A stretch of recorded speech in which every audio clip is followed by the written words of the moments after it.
സിദ്ദിഖിക്ക ഓരോ ഫ്രെയിമിൽ സിദ്ദിഖിക്കയുടെ കണ്ണ് നിറയുമ്പോഴും തിയേറ്ററിലെ ജനങ്ങളുടെയും കണ്ണ് നിറയുകയായിരുന്നു കേട്ടോ. എങ്ങനെ സാധിക്കുന്നത്?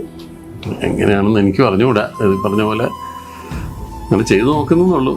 അമ്മയെക്കുറിച്ച് ഓർക്കുമ്പോൾ ആദ്യം മനസ്സിൽ വരുന്നൊരു ചിത്രമാണ്. അതായത് ഈ സ്കൂൾ ഫീസ് ഒരിക്കലും കൃത്യമായിട്ട് കൊടുക്കാൻ പറ്റില്ല. ഫൈനിന്റെ ഫൈനും ഒക്കെ ആവും. ക്ലാസ്സിൽ നിന്ന് പുറത്താക്കുന്നതിന്റെ മുന്നോടിയായി ഒരു ദിവസം മുഴുവൻ മാസ്റ്റർ ക്ലാസ്സിൽ എഴുന്നേപ്പിച്ച് നിർത്തുന്ന ഒരു പരിപാടിയുണ്ട്. അന്ന് വൈകുന്നേരം ആകുമ്പോൾ പാടത്തും പറമ്പിലും ഒക്കെ പണിയെടുത്ത് മണ്ണും ചെളിയും പുരണ്ട തുണിയായിട്ട് അമ്മ ഓടി വന്ന് ക്ലാസ് റൂമിന്റെ ജനാലക്കിൽ നിന്ന് വിളിക്കും, മോനെ ഉദയാന്ന്. എന്നിട്ട് ലോട്ടറി കിട്ടിയ ഭാവത്തോടെ ആ ഉഷ്ണ നോട്ട് ചില്ലറൊക്കെ എന്തെങ്കിലും വെച്ച് തരും.